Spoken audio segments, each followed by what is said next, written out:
உமக்கு மேல் ஒருவரும் இல்லையே, எல்லோருக்கும் மேலாக உயர்ந்தவர். உமக்கு மேல் ஒருவரும் இல்லையே. அல்லேலூயா, அல்லேலூயா, அல்லேலூயா, ஆமென். கடந்த செய்தியிலே மனிதனுடைய பாவங்களுக்காக தேவன் தம்முடைய குமாரனை அனுப்பினார், அவர் மூலமாய் சிலுவையிலே பரிகாரம் செய்தார் என்று சொன்னேன். அதற்கு முக்கியமான ஒரு பகுதியாக ஏசாயா 53வது அதிகாரத்தை வாசித்து காமிச்சேன். அந்த ஏசாயா 53வது அதிகாரத்தில் இருக்கக்கூடிய அந்த விவரங்கள் எல்லாமே இயேசு கிறிஸ்து பூமியில் மனுஷனாக பிறக்கிறதுக்கு ஒரு 600 வருஷத்துக்கு முன்னாடி தீர்க்க தரிசனமாக எழுதப்பட்டவை. அவையெல்லாம் இயேசு கிறிஸ்து வந்தபோது நிறைவேறிற்று. என்ன நடக்கும்னு சொல்லியிருந்தாரோ அதெல்லாம் இயேசுடைய வாழ்க்கையில் நிறைவேறிற்று. சிலுவைக்கு போனார். எதுக்கு போகிறாரு? மனுஷனுடைய பாவங்களுக்கு பரிகாரம் செய்ய. மனுஷனுடைய பாவங்களுக்கான தண்டனையெல்லாம் ஏற்றுக்கிட்டு அவர் அதுக்கான தண்டனையை அனுபவிச்சுட்டு, அப்போ மனுஷனுக்கு அந்த பாவத்திலிருந்து விடுதலை உண்டாக்க. அது எப்படி எங்கே நடக்குதான்? இயேசு தேவனுடைய குமாரன் எனக்காக சிலுவையில் பரிகாரம் செய்தார்னு நம்பி ஏற்றுக்கிறவங்க அவங்களுக்கு பலிக்கிறது, மற்றவர்களுக்கு பலிக்கலை. எல்லாருக்காகவும் அவர் தன்னுடைய ஜீவனை கொடுத்தாரு. எல்லாருக்காகவும் அவர் சிலுவையில் பாடுபட்டு ரத்தம் சிந்தி ஜீவனை கொடுத்தாரு. ஆனால் யாருக்கு பலிக்குது? எனக்கு இந்த பிசாசு வேண்டாம், பாவம் வேண்டாம், நரகம் வேண்டாம், நான் தேவனுடைய பிள்ளையா போகிறேன் அப்படின்னு சொல்லி அதுக்கு போகிற வழி, நானே வழியும் சத்தியமும் ஜீவன் என்று சொன்னாரே, அந்த வழியாக இருக்கிற இயேசுவை நாம் ஏற்றுக்கொண்டு, ஏன் வழி? அவர் தான் நம்ம பாவங்களுக்கு பரிகாரம் செஞ்சார். அப்போ அவர் தான் வழி. அதனால் அந்த வழியாக வந்து பிதாவாகிய தேவனுடைய பிள்ளையா நான் வரப்போகிறேன்னு சொல்கிற எல்லாரும் அதுக்குள்ளே வரலாம். சரி, இப்போ இந்த இயேசு நமக்காக பரிகாரம் செய்தது, அதில் தானே நம்முடைய பாவத்துக்கு விடுதலை இருக்கிறது, பாவம் தொலைய வழி இருக்கிறது. அதனால் இயேசுவானவர் நமக்காகப்பட்ட பாடுகளை கொஞ்சம் கவனித்தோம்னா அது நம்முடைய மனதில் போகும். நம்முடைய மனதில் இந்த உலக காரியங்கள் நிறைய உள்ளே இருக்குது. இந்த குட்டையில் ஊறின மட்டைன்னு சொல்லுவாங்க. அதுபோல் நம்ம இந்த உலகத்தில், பாவ உலகத்தில், பிசாசு ஆட்டம் போடுற அவன் ஆளுகை செய்கிற இந்த உலகத்தில் அந்தகாரமாக தீட்டுப்பட்ட அருவருப்பான, அப்படிப்பட்ட தேவனுடைய பார்வையில் அருவருப்பானது, தீட்டானது, அப்படிப்பட்ட உலகத்தில் நாம் இருந்தால் அதை நல்லா தான் நமக்கு தெரிஞ்சிச்சு, ஒன்றும் தப்பாலாம் தெரியல. ஆனால் அப்பப்போ நமக்கு தெரியும் நம்ம வந்து சரியில்லை, நம்ம பாவத்தில் இருக்கிறோம், நம்ம குற்ற மனசாட்சியோடு இருக்கிறோம், நமக்கே சரின்னு தெரிஞ்சதை நம்ம செய்யாமல் நமக்கு தப்புன்னு தெரியதை செஞ்சுக்கிட்டு இருக்கிறோம் அப்படின்னு அப்பப்போ நமக்கு தோணுச்சு, இருந்துச்சு. ஆனால் யாராவது வந்து பிரசங்கம் பண்ணவுடனே இயேசு ஆண்டவர் பாவத்தை தொலைக்கிறாரு அப்படின்னு பிரசங்கம் பண்ணவுடனே அது கொஞ்சம் தெளிவாக தெரியுது. உள்ளே இருந்துச்சு, இப்போ யாராவது வந்து சொன்னவுடனே தெளிவாக தெரியுது. அப்படி தெளிவாக தெரியும் போது இயேசு என்ன செய்தார், நம்முடைய பாவங்களுக்கு பரிகாரம் செய்ய என்ன செய்தார், அதை பார்த்தா, அதை ஏற்றுக்கிட்டா பாவத்திலேருந்து, சாபங்கள்லேருந்து, எல்லாவற்றிலேருந்து விடுதலைன்னு கர்த்தர் சொல்கிறாரே, அப்போ அதை நம்ம பார்க்கணுமா இல்லையா? இப்போ முந்தின செய்தியில் ஏசாயா 53 நான் மேலோட்டமாக வாசித்து காமிச்சேன். அது ஒவ்வொரு வசனத்துக்கும் ஒரு அரை மணி நேரம் பேசலாம், அந்த அளவுக்கு அதில் விவரம் இருக்குது. ஆனால் நமக்கு அது ஒவ்வொரு வசனத்துக்கு அரை மணி நேரம் பேசிக்கிட்டு தான் நமக்கு நேரம் இல்லை. இது எவ்வளோ நேரம் உட்காந்து பார்க்குறது அப்படின்னு சொல்லி எல்லோரும் இப்போல்லாம் அவசர கால உலகம், உட்காந்து ஏதோ முக்கியமானது சொன்னால் கேட்குறதுக்கு ரெடி இல்லை. இப்போ வியாதி இருக்குது, டாக்டர் ஏதாவது ஊசி கீசியை போடு, ஒரு மாத்திரையை கொடு, அப்படி தான் கேட்குறாங்களே ஒழிய நம்ம வந்து உட்காந்து ஏப்பா இந்த வியாதி ஏன் வந்துச்சு, நம்மக்கிட்ட பாவம் இருக்குதுல்ல, அந்த பாவம் தானே நமக்கு சாபத்தையும் வியாதிகளையும் தரித்திரத்தையும் மனக்குழப்பத்தையும் சண்டையும் வேதனையும் உண்டாக்குச்சு. அந்த முதல்ல அந்த பாவத்தை போய்க்கிட்டாக்க மனசில் சமாதானம் வருமே, அந்த சமாதானம் வந்தால் இருதயமே நல்லா இருக்கிறப்ப இந்த சரீரம் நல்லா ஆயிருமே அப்படி சொன்னால் அதை கேட்க மக்களுக்கு பொறுமை இல்லை, நேரம் இல்லை. எல்லாம் ஏதோ அக்ராஸ் த கவுண்டர். டாக்டர் போனேன், அவர்கிட்ட காமிச்சேன், அவர் ஊசியை போட்டால் சோமாயிட்டேன், வந்துட்டேன். அவ்வளவுதான் இன்றைக்கி மக்கள் எதிர்பார்க்கிறது. ஏன் விசுவாசிகளுமே ஏதோ டாக்டர்கிட்ட போனேங்க, ஆப்ரேஷன் பண்ணாருங்க, சரியாயிட்டேங்க, வந்துட்டேங்க. ஆனால் சுகமாகிறதுக்கு கர்த்தர் சொன்னது எது? நாம் சுகமாவதற்கென்று கர்த்தர் சொன்ன வழி என்ன? அவருடைய தழும்புகளால் குணமானீர்கள். நீங்கள் உலகமெல்லாம் சுற்றிட்டு வாங்க, பைபிளை சுற்றி சுற்றி வாங்க, இந்த ஒரு விஷயத்துக்கு தான் வந்தாகணும், வேறு எங்கேயும் கிடையாது. இந்த ஒரு விஷயத்தில் அவருடைய தழும்புகளால், இயேசு சிலுவையிலே பட்ட பாடுகள், அதுக்கு முன்னாடியும் சரி சிலுவையிலையும் சரி அவர் பட்ட பாடுகள், காயங்கள், அதுதாங்க உங்களுடைய சாபங்கள், வியாதிகள், தரித்திரங்க நீங்கள் உங்களுக்கு கிரயமாய் செலுத்தப்பட்டதுன்னு பைபிள் சொல்லுது. நம்முடைய ஆத்தும மீட்புக்காக ரத்தம் சிந்தப்பட்டது. இங்கே பாருங்கள், நாம் ரட்சிக்கப்பட்டு நம்ம ஆத்மா பரலோகத்து போகும்படியா ரத்தம் சிந்தப்பட்டது, ஜீவன் கொடுக்கப்பட்டது. ஆனால் நம்முடைய சரீரம் சுகமடைய அவர் அடி வாங்கினார். அந்த சவுக்கால் அடிப்பதற்கு ஒரு மரத்தில் கட்டி வச்சுட்டு அடிப்பாங்களாம், அந்த அடி வாங்கினார். இயேசு சொல்லுகிறார், இதோ உங்களுக்காக பிற்கப்படுகிற என்னுடைய சரீரம் என்று. அப்போ ரெண்டு விஷயம் இருக்குது. ஒன்று, நாம் சுகமாகிறதுக்காக அவர் சிலுவையில் அவர் அடி வாங்கினது, காயங்கள், தழும்புகள். அப்புறம் நம்ம ஆத்மா ரட்சிக்கப்பட்டு பரலோகம் போகிறதுக்கு அவருடைய ரத்தம் சிந்தப்பட்டது. ரத்தம் சிந்துதல் இல்லாமல் பாவ மன்னிப்பு உண்டாகாது. அப்போ ரத்தம் யார் ரத்தம்? ஆட்டுக்குட்டிய ரத்தத்தை வெட்டினா சிந்தினா போதுமா, இல்லாட்டி இன்னொருத்தனை மனுஷனை பிடிச்சி வெட்டினா போதுமா? இப்போ ரீசெண்டாக கூட எங்கேயோ ஒரு இடத்துல நரபலி கொடுத்தாங்கன்னெல்லாம் ஒரு கேள்விப்படுறோம். அது பயங்கரமாக இருக்குது. நாங்கள் சிறு பிள்ளையாக இருந்தபோது பெரிய பெரிய காரியங்கள் செய்யணும்னா அதுக்கு முன்னாடி ஏதாவது நரபலி கொடுக்கணும். ஆடெல்லாம் பத்தாது, நரபலி கொடுக்கணும், சிறு பிள்ளைகளை பலியாக கொடுக்கணும், இல்லாட்டி கற்பவதிகளை பலியாக கொடுக்கணும், அப்படியெல்லாம் சொல்லி அப்படியெல்லாம் கொடுத்ததாக நாங்கள் கேள்விப்பட்டிருக்கிறோம், எங்களுக்கு தெரியும். ஆனால் காலப்போக்கில் இப்போ இந்த படிப்பு எல்லாம் வளர்ந்தபோது, ஜனங்களுக்கு கொஞ்சம் புத்தி தெளிந்தபோது அந்த நரபலி கொடுக்கறது குறைஞ்சிச்சு, ஏறக்குறைய இல்லாமல் போச்சு. ஆனால் இப்போ எங்கேயோ ஒரு நடந்ததாக கேள்விப்படும் போது நமக்கு பயமாக இருக்கிறது, இப்படிப்பட்ட ஜனம் இன்னமும் இருக்குதா அப்படின்னு. ஆனால் இயேசு மனிதன் தானே, தேவனுடைய குமாரன் மனுஷனாக வந்தார்.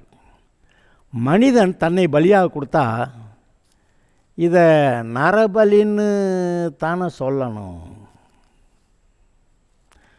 இந்த மனுஷன் சாகிறது போல இந்த மனுஷன் சாகிறதுக்கு அப்படி தான் அனுமதிச்சிட்டார். ஆதாம் செஞ்ச பாவத்துக்கு அவன் நரகம் போகணும், அவன் பிள்ளைங்க எல்லோரும் நரகம் போகணும். ஆனால் ஆதாமை காப்பாற்றணும்னு நினச்சா, அவர் அன்பாக இருக்கிறவர் ஆதாமை காப்பாற்றணும்னு நினச்சா, அப்போ அதுக்கு போல் வேறு யாராவது சாகணும்.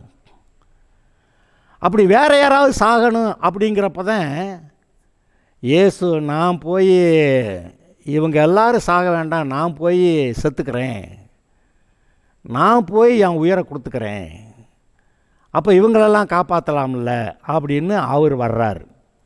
அப்போ இந்த நரபலி, அதாவது சொல்லுவாங்க Christianity is red with blood and class. Red with blood, ரத்தத்தினால கிறிஸ்தவ மதமே ரத்தத்தினால அது ரத்தம் சிந்தின மதமாக இருக்குது அப்படி சொல்லுவாங்க. வித்தவுட் த கிராஸ், அந்த சிலுவை இல்லாமல் கிறிஸ்டியானிட்டியே கிடையாதுன்னு சொல்லுவாங்க. உண்மை தானே? கிறிஸ்தவ மதத்திலேருந்து, இந்த பைபிள்லேருந்து இயேசு சிலுவைக்கு போனது, பாடுபட்டதை, மரித்ததை, அடக்கம் பண்ணப்பட்டது, உயிர் தழுந்தது, அதை எடுத்துட்டிங்கன்னா இது இந்த பைபிள் ஒன்றும் இல்லை. ஏதோ மாறல், ஒழுக்க ரீதியாக எப்படி நல்லவனாக வாழணும்னு சொல்லதா மாறிடுமே ஒழிய, பாவத்தை போக்குகிறதாக, மன்னிப்பு உண்டாகிறதாக, மறுபடியும் தேவனுடைய பிள்ளையாக மாறுகிறதாக, பரலோகம் கொண்டு போகிறதா, அது ஆகாது.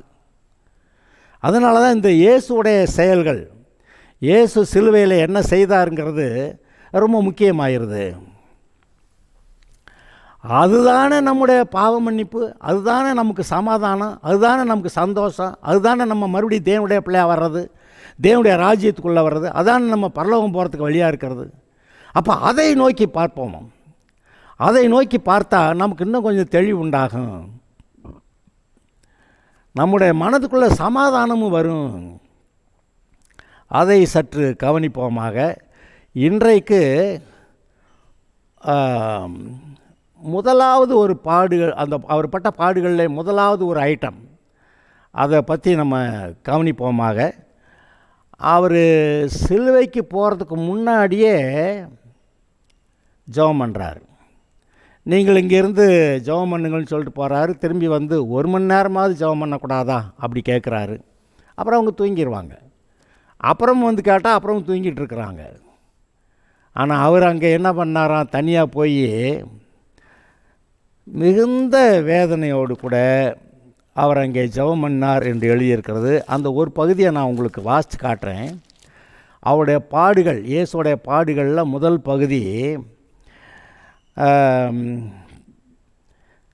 இயேசு அவர்களை விட்டு கல்லறி தூரம் அப்புறம் போய் முழங்கால் படியிட்டு, பிதாவே உமக்கு சித்தமானால் இந்த பாத்திரம் என்னை விட்டு நீங்கும்படி செய்யும், அந்த சிலுவைக்கு போகாமே இருக்கக்கூடுமானா நல்லது, ஆயினும் என்னுடைய சித்தத்தின்படி அல்ல உம்முடைய சித்தத்தின்படி கடவுள்னு ஜெபம் பண்ணார். ஜெபம் என்ன பண்ணார்னு எழுதியிருக்கு. அப்பொழுது வானத்திலிருந்து ஒரு தூதன் தோன்றி அவரை பலப்படுத்தினான்.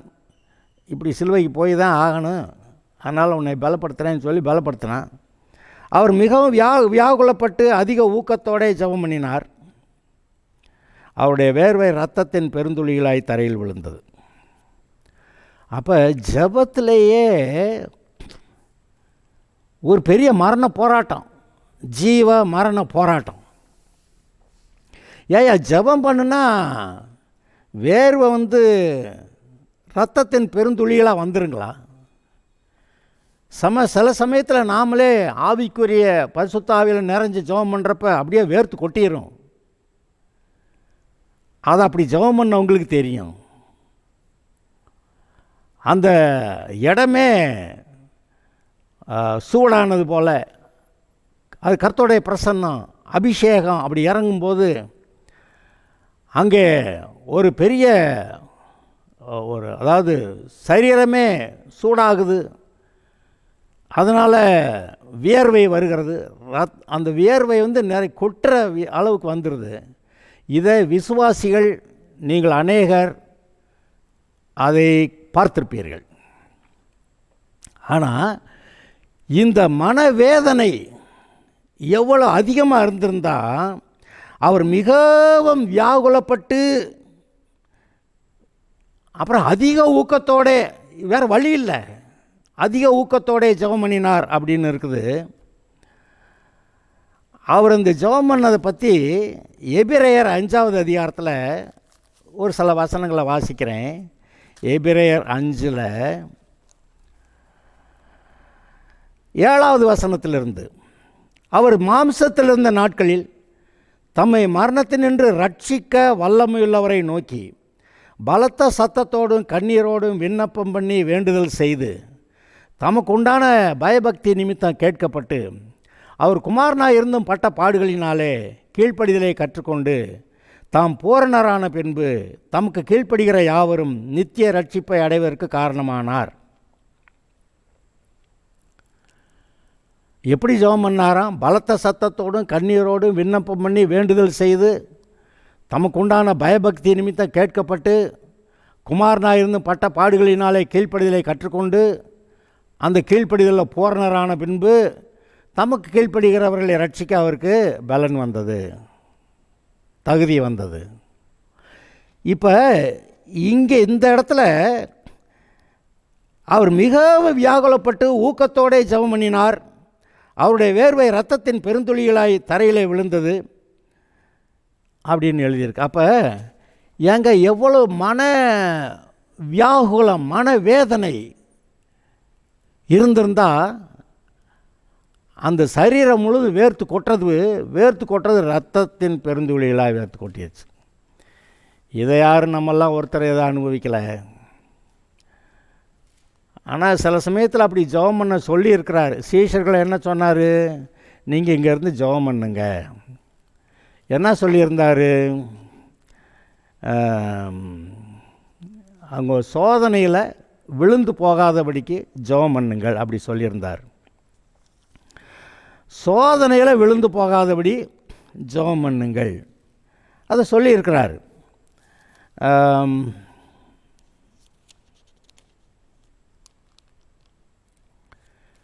அதுலேயே லூக்கா 22 40வது வசனம், அவ்விடத்தில் சேர்ந்த பொழுது அவர்களை நோக்கி, நீங்கள் சோதனைக்கு உட்படாதபடிக்கு ஜெபம் பண்ணுங்கள் என்று சொல்லி அவர்களை விட்டு கல்லறி தூரம் அப்புறம் போய் முழங்கால் படியிட்டு, பிதாவே உமக்கு சித்தமானால் இந்த பாத்திரம் என்னை விட்டு நீங்கும்படி செய்யும். இது எவ்வளவு பயங்கரங்கிறத இயேசுக்கு நல்லா தெரியும். ஆரம்பத்திலே பிசாசு வந்து இயேசு ஞானஸ்நானம் எடுத்தார், பரிசுத்த ஆவியானவர் அவர் மேலே வந்தார். பரிசுத்த ஆவியில் நிறைஞ்ச உடனே நடந்த முதல் காரியம், இயேசுடைய வாழ்க்கையில் அவர் ஞானஸ்நானம் பெற்று பரிசுத்த ஆவியில் நிறைஞ்சப்போ அவருக்கு நடந்த ஒரே காரியம், முதல் காரியம், அவர் சோதிக்கப்படும்படி அங்கே கர்த்தருடைய ஆவியினால் அழைத்து செல்லப்பட்டார். சோதனைக்கு விட்டார். இருந்தா பிசாசை கூப்பிட்டு, பிசாசு இந்த இயேசுனார் வந்துட்டார், நீ சோதிச்சுக்கலாம் அப்படின்னு அப்படி சொல்லி எழுதலையேன்னு கேட்கலாம். ஆனால் அதானே நடந்தது. கர்த்தர் சொல்கிறார், என் குமாரனா இயேசு கிறிஸ்து, நீ சொல்கிற ஒரு வார்த்தை கூட, ஒரு விஷயத்துக்கு கூட ஒத்துக்கிற மாட்டார்டா, இது என்னுடைய குமாரன்டா அப்படின்னு பிதா சொல்கிறாரு. அவன் சொல்கிறான், இல்லை நான் ஏற்கனவே நிறையா தூதர்களை என் பக்கம் இழுத்துட்டேன், ஆதாமே என் பக்கம் இழுத்துட்டேன், இவர் 2வது ஆதாம் தானே, இவரையும் நான் இழுத்துருவேன் அப்படின்னு அவன் சொல்ல. அப்போ கடைசிக்கு என்ன ஆகுது?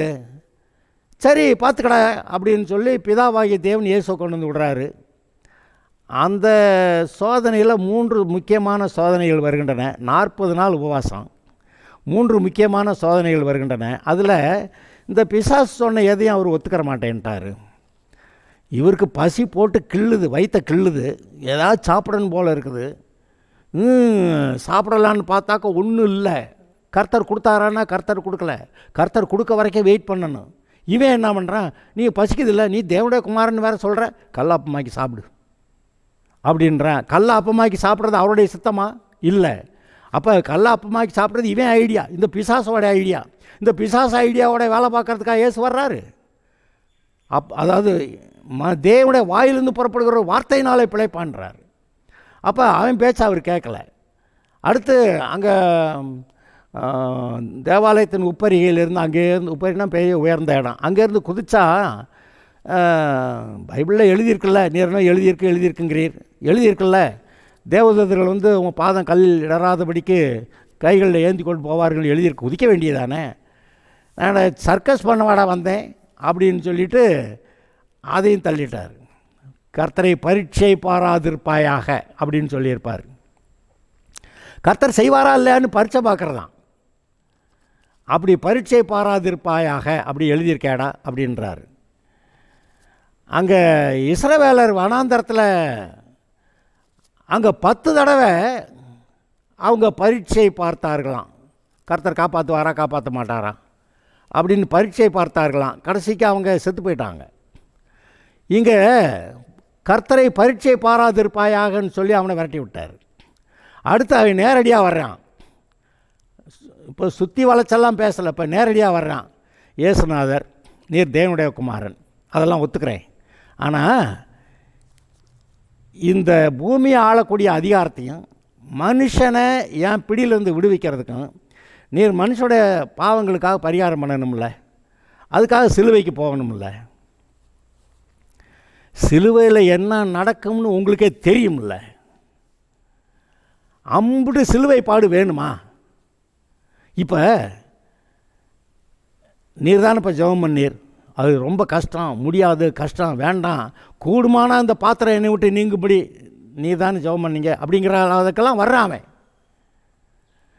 இந்த ஜெபம் பண்ணது சிலுவைக்கு போகிறதுக்கு முன்னாடி. ஆனால் இதெல்லாம் ஞாபகப்படுத்தி பேசுகிறேன். முதல் சோதனையிலேயே முதல் சோதனை 1 கல் அப்பமாக்கி சாப்பிடுன்னு சொன்னது. 2 தேவாலயத்து உப்பரியிலேருந்து குதிச்சா தேவதர்கள் வந்து கை கால் உடையாமல் தூக்கிட்டு போயிடுவாங்கன்னு. 3வது சோதனை நீ இந்த சிலுவைக்கு போய் இப்படி பாடுபடணும்ல ஞாபகப்படுத்துகிறான். அதை ஞாபகப்படுத்தி அதெல்லாம் என்னத்துக்கு, ஒரே ஒரு தடவை சாஷ்டாங்கமாக வந்து விழுந்து என்னை பணிந்து கொண்டா, இந்த பூமியை ஆளக்கூடிய அதிகாரத்தை போகிற நானே உமக்கு தர்றேன். அப்போ இப்போ இன்றைக்கி நிறைய பேர் விசுவாசிகளும் சரி கொஞ்சம் மூத்தவர்களும் சரி என்னத்துக்கு கஷ்டம், இந்த வழியில் நமக்கு இது பிரச்சனை தீருது அப்படின்னு பிரச்சனை தீர்ற வழியை ஒத்துக்கிறாங்க. ஆனால் கர்த்தர் கொடுக்குற வழியில் தானே அது பிரச்சனை தீர்க்கப்படணும். நான் அநேகம் தடவை சொல்லுவேன், யார்கிட்டருந்து பணத்தை உதவியை வாங்கக்கூடாதோ அவங்ககிட்டருந்து பணத்தை உதவியை வாங்குகிறாங்க. அது தப்பு, அது வாங்கக்கூடாது. செத்தாலும் பரவாயில்ல, நான் கர்த்தருக்கு பரிசுத்தமாக இருக்க போகிறேன், இந்த பிசாசு கொடுக்குற காசு எனக்கு வேண்டாம் அப்படின்னு ஏன் இவங்க சொல்லலை அப்படின்னு நான் கேட்பேன். நான் ரொம்ப கஷ்டமாக இருக்குங்க, வீட்டில் ரொம்ப நெருக்கடிங்க, பிள்ளைக்கு ஃபீஸ் கட்ட முடியலைங்க, அல்லது பிள்ளைக்கு பால் வாங்க முடியலைங்க, அதனால் அதை கொடுத்த உதவியை ஏற்றுக்கிட்டேன். உதவியா? அது உன்னை கொல்றதுக்கு கொடுத்த விஷம், அது உதவியா? உன்னை கொல்றதுக்கு பட்டயத்தை எடுத்து குத்துறேன். நான் கேட்குறேன், அன்றைக்கி அந்த உதவியை நீங்கள் வாங்கணும்னு சொல்கிறீங்களே, அந்த உதவியை வாங்கின ஒரு பாடு உங்கள் இருதயம் சமாதானமாக இருந்துச்சா? கர்த்தர் கொடுக்குறத வாங்காமல் இந்த உலக மக்கள் மூலமாக பிசாசு கொடுக்குற ஏதோ ஒரு உதவி, அது உதவியாது, அது கொல்றது. அந்த உதவியை வாங்கிட்டேன்னு சொன்னீங்களே, உங்கள் இருதயம் சமாதானமாக இருந்துச்சா சொல்லுங்கள், நான் கேட்குறேன். அது யாராக இருந்தாலும் சரி. பிசாசு உலகத்தார் மூலமாக கொடுக்குற உதவியை அது உதவியாங்க, அது கொலைங்க, மர்டர். அப்போவே உங்கள் ஆத்மா செத்து போயிடுது. அதாவது அவர்கள் தங்களுக்கு வேணுங்கிறத கேட்டாங்களாம், இவங்க வேணுங்கிறத கொடுத்தாராம். ஆனால் அவர்களுடைய ஆத்மாக்களிலோ இழைப்பை அனுப்பினார் அப்படின்னு ஒரு வசனத்தை வாசிருக்கீங்களா? சங்கீதம் 106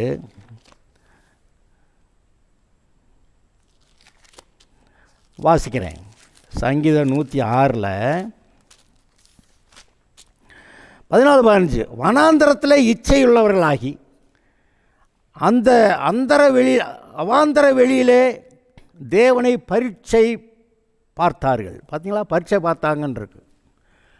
இயேசு பிசாசுகிட்ட சொன்னார், தேவனை பரீட்சை பாராதிருப்பாயாக அப்படின்னு எழுதியிருக்காடா அப்படி சொன்னார். ஆனால் இவங்க பரீட்சை பார்த்தார்கள்.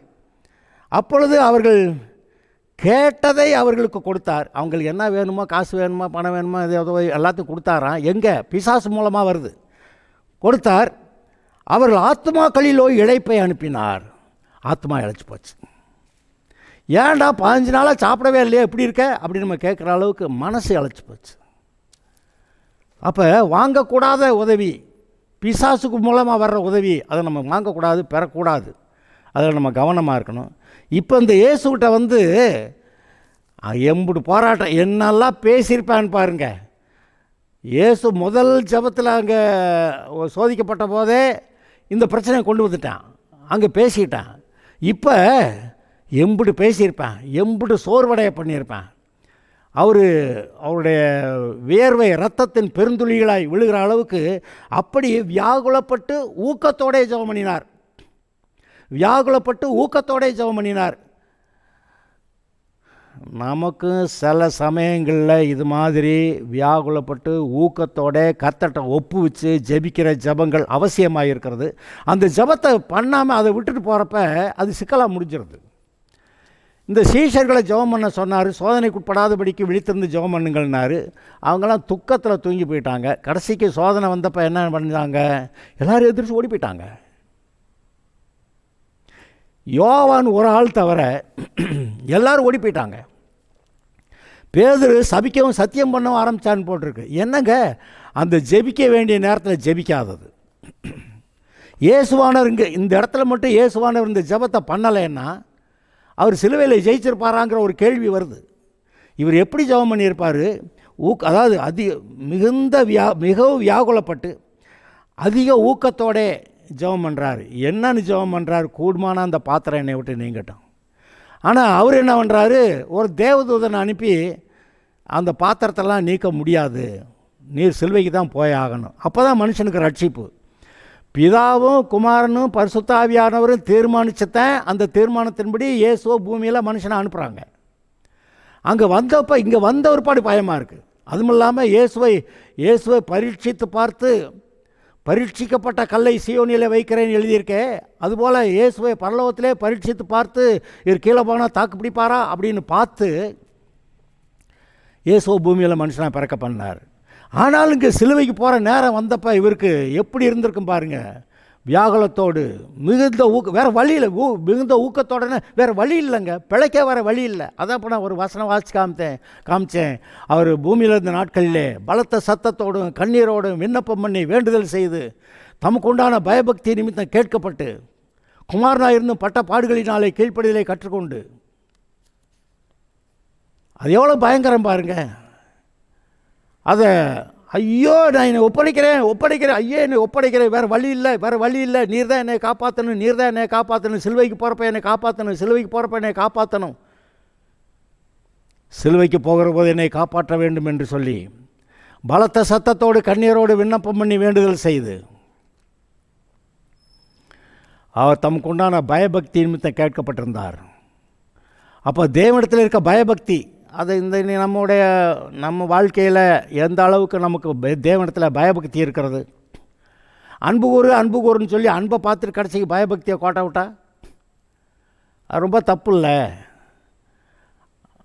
உண்மைதான், பூரண அன்பு பயத்தை புறம்பே தள்ளும். ஆனால் நம்மக்கிட்ட பூரண அன்பும் இல்லை, பயமும் இல்லை. இது ரொம்ப கேடானதில்லை. எங்கேயோ நம்மளோட இருதயத்தை ஒழுங்குபடுத்தணும், சரி பண்ணணும், கர்த்தருடைய சமூகத்தில் உட்காரணும், இருதயத்தை சரி பண்ணி இந்த மாதிரி தீர்க்கமாக நான் கர்த்தருக்கு சொந்தம் அப்படின்னு நம்ம சொல்லணும். பிசாசுக்கு இடம் இல்லைன்னு சொல்லணும். சின்ன காரியமோ பெரிய காரியமோ அநேகர் என்ன பண்ணுறான், இதெல்லாம் ஒன்றும் இல்லைன்னு சின்ன சின்ன பாவம் தானே. அந்த சிறு நரிகளையும் குழி நரிகளையும் நமக்கு பிடியுங்கள். நம்முடைய திராட்சை தோட்டம் பூவும் பிஞ்சுமாக இருக்கிறது, அதை கெடுக்கிற சிறு நரிகளையும் குழி நரிகளையும் நமக்கு பிடியுங்கள்னு எழுதியிருக்கே உன்னத பாட்டில். அப்போ நம்முடைய திராட்சை தோட்டமாகிய நம்முடைய வாழ்க்கையை சின்ன சின்ன நரிகள், குழி நரிகள், சிறு நரிகள் வந்து கெடுக்குது அப்படின்னு சொல்கிறாரு. அதை அவனை பிடிக்க சொல்கிறாரு, அதை பிடிச்சி கொள்ளுங்கிறாரு. அப்போ நம்முடைய வாழ்க்கையில் நம்முடைய இருதயத்தில் போராடுகிற அந்த சிறு நரிகள், குழி நரிகளை பிடிக்குது, கொன்று போட்டுட்டு திராட்சை தோட்டமாகிய நம்முடைய வாழ்க்கையை நன்றாக வைக்க வேண்டும் என்று கர்த்தர் சொல்லுகிறார். இயேசுவானார் எவ்வளோ போராடி அந்த இடத்துல ஜெபம் பண்ணியிருந்தா அவருடைய வேர்வை இரத்தத்தின் பெருந்துளிகளாக. இவருக்கு முடியாமல் போனதுனால தேவதூதனே கர்த்தர் அனுப்புகிறார், போய் அவரை பலப்படுத்து அப்படின்னு. அப்போ தேவதூதன் வந்து பலப்படுத்தின ஒரு பாடு அப்படியே போராடி ஜெபம் பண்ணி எது வரைக்கும் ஜெபம் பண்ணார்? ஜெபத்தில் ஜெயிச்சிட்டான்னு இருதயத்தில் ஒரு திருப்தி, சமாதானம், ஜெயித்திட்டம்ங்கிற ஒரு உணர்வு வர வரைக்கும் அவர் தன்னை ஒப்பு வச்சிருந்தார். இரத்தத்தின் பெருந்துளிகளாக அங்கே வேர்வை வருது. ஆனால் தன்னை ஒப்புவித்தார், ஜெபம் பண்ணார். இன்றைக்கி நான் சொல்கிறேன், ஒரு ஏதாவது முக்கியமான இஷ்யூ, முக்கியமான பிரச்சனையான காரியங்கள் வரும்போது நீங்கள் எப்படி ஜெபம் பண்ணணுமோ, இங்கே ஜெபத்தில் ஜெயிச்சிங்கன்னா அங்கே உங்களுக்கு காரியம் ஜெயம், இங்கே ஜெபத்தில் ஜெயிக்கலைன்னா அங்கே காரியம் ஒன்றும் இல்லை. ஆதலால் இந்த விஷயத்தில் நாம் சற்று கவனமாக இருந்து இயேசுவானவருடைய பாடுகளை பார்க்குறோம். இந்த பாடுகளை பார்த்து நாம் குணமடைகிறோம் என்று பைபிள் சொல்லுகிறது. அவருடைய தழும்புகளாலே குணமானியர்கள் அப்படி எழுதியிருக்குப்பா. அதை பார்த்து நீங்கள் சுகமடையும்னா இவருடைய பாடுகளை நம்ம இங்கே நீங்கள் பார்த்தா இந்த விஷயங்கள் உங்கள் இருதயத்துக்குள்ளே போனால் அதனால தான் நம்ம சுகமானோம், வேறு எதுனாலையும் இல்லை. மருந்து மாத்திரையெல்லாம் சாப்பிட்டா சுகமாகவே இருக்கணும்ல, சாகக்கூடாதுல்ல. ஆனால் மருந்து மாத்திரை சாப்பிட்டா யாராவது சாகாமல் இருந்தாங்களா? செத்துடுறாங்க. அப்போ இந்த உலகத்தோடைய போக்கிலேருந்து நீங்கள் மாறி வரணும்னு கேட்குறாரு. நீங்கள் அந்த விதத்தில் பார்த்து அந்த பெந்தகோஸ்தே ஆட்கள் வந்து மருந்து சாப்பிடக்கூடாதுன்னு சொன்னதெல்லாம் சரியாயிருது. கர்த்தருக்கு ஒப்பு வச்சாக்கா அது அந்த மருந்து தேவைப்படாது. அந்த ஒப்பு வைக்காமல் அப்படியே மிதக்கத்தில் போகிறப்ப அது 2 லட்ச ரூபா ஆனாலும் சரி, 5 லட்ச ரூபா ஆனாலும் சரி, போய் ஒரு ஆப்ரேஷன் பண்ணிட்டு வந்துடலாம் அப்படின்னு. அதுதான் பாருங்கள், கர்த்தருடைய வழி அல்ல, அது உலகத்தின் வழி. நீங்கள் கர்த்தருக்கு ஒப்புவிப்பீங்களா? அவருடைய தழும்புகளாலே குணமாவீர்கள். Okay, God bless you.